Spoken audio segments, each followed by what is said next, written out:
നമുക്ക് പശ്ചിമേഷ്യയിലേക്ക് പോകാം. പശ്ചിമേഷ്യയെ ആശങ്കയിലാഴ്ത്തി ഇറാനിൽ US ആക്രമണം. ഹെലികോപ്റ്റർ ആക്രമണത്തിന് പകരമായാണ് ഇറാനിൽ US വ്യോമാക്രമണം നടത്തിയത്. സ്വയം പ്രതിരോധമെന്നാണ് US സെൻട്രൽ കമാൻഡിന്റെ വിശദീകരണം. അമേരിക്കൻ ആക്രമണത്തിന് മറുപടി നൽകുമെന്നും സുരക്ഷിതരായിരിക്കണമെങ്കിൽ വിദേശ സൈന്യം തങ്ങളുടെ പ്രദേശം വിട്ടുപോകണമെന്നും ഇറാൻ മുന്നറിയിപ്പ് നൽകിയിട്ടുണ്ട്. ആതിര ജെയിനുണ്ട് വാർഡസ്കിൽ നിന്ന് കൂടുതൽ വിവരങ്ങളുമായി. Athira, very good morning. Athira, ബന്ദർ അബ്ബാസിലടക്കം ആക്രമണം നടന്നിരിക്കുന്നു. US-ന്റെ ഹെലികോപ്റ്റർ വെടിവെച്ചിട്ടതിന് പകരം ഹോർമൂസിൽ ആക്രമണം നടത്തും എന്നാണ് US-ന്റെ നിലപാട്. പശ്ചിമേഷ്യയിൽ സംഘർഷം വീണ്ടും കനക്കുകയാണ്. ഏറ്റുമുട്ടൽ എങ്ങോട്ടാണ് Athira Jain? Good morning doctor Arunkumar. കഴിഞ്ഞ ദിവസം അമേരിക്കയുടെ ഹെലികോപ്റ്റർ ഇറാൻ ആക്രമിച്ചതാണ് US-നെ പ്രകോപിപ്പിച്ചത്. അതിനു പകരമായാണ് ഇപ്പോൾ ഇറാനിൽ US-ന്റെ ആക്രമണം നടന്നിരിക്കുന്നത്. ഇറാനും ഇസ്രയേലും തമ്മിലുള്ള ആക്രമണത്തിന് ഒരു താൽക്കാലിക വെടിനിർത്തൽ സംഭവിച്ചു. അതും അമേരിക്ക ഇടപെട്ട ഒരു താൽക്കാലിക വെടിനിർത്തൽ നിലവിൽ വന്നപ്പോഴാണ് വീണ്ടും ആശങ്കയേറിയിട്ടുള്ള അമേരിക്കയുടെ പ്രകോപനം.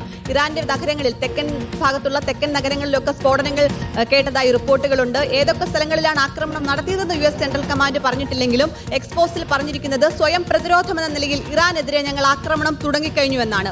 ഹെലികോപ്റ്റർ അപകടം, ഹെലികോപ്റ്ററിനെ വെടിവെച്ചിട്ടത്, ഹെലികോപ്റ്റർ ആക്രമിച്ചത് അമേരിക്കയെ ശക്തമായി പ്രകോപിപ്പിച്ചിരുന്നു. ഡൊണാൾഡ് ട്രംപ് അടക്കം പ്രതികരിച്ചിരുന്നു. ശക്തമായി തിരിച്ചടി ഉണ്ടാകുമെന്ന് ട്രംപ് മുന്നറിയിപ്പും നൽകിയിരുന്നു. ഇതിനെ തുടർന്നാണ് അമേരിക്കയുടെ ആക്രമണം. അതേസമയം ഇറാന്റെ ഭാഗത്തു നിന്നും പ്രകോപനത്തിന്റെ തന്നെ ഭാഷയിൽ തന്നെയാണ് മറുപടി വന്നിരിക്കുന്നത്.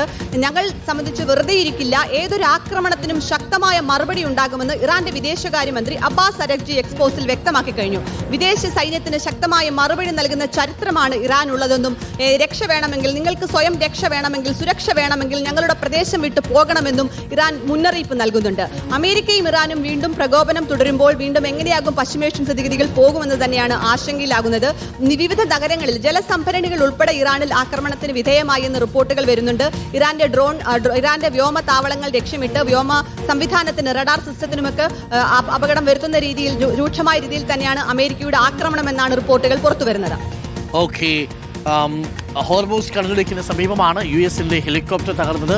അതിനെ തുടർന്ന് US തിരിച്ചടിക്കാൻ തീരുമാനിക്കുകയായിരുന്നു. അങ്ങനെ പശ്ചിമേഷ്യയിൽ വീണ്ടും സംഘർഷം കനക്കുന്നു എന്നുള്ളൊരു വാർത്തയാണ്. ആശങ്കാജനകമായ വാർത്ത തന്നെയാണ്. കാരണം ഏതു തരത്തിലുള്ള സംഘർഷവും പശ്ചിമേഷ്യയിൽ, പ്രത്യേകിച്ച് മിഡിൽ ഈസ്റ്റിലുണ്ടാക്കുന്ന ആഘാതം ചെറുതായിരിക്കില്ല. അത് നമ്മുടെ വീട്ടിലേക്കാണ് ഒരു മിസൈലും വന്ന് വീഴുന്നത്, അതിൻ്റെ പ്രത്യാഘാതം എന്ന് പറയുന്നത്. അപ്പോൾ തീർച്ചയായിട്ടും വരുന്ന ദിവസങ്ങളിൽ അതിനുള്ളൊരു കടുപ്പം കുറയും എന്ന് തന്നെ നമുക്ക് പ്രതീക്ഷിക്കാം. നിലവിലത്തെ സാഹചര്യത്തിൽ പശ്ചിമേഷ്യയിൽ സ്ഥിതി അശാന്തമാണ്.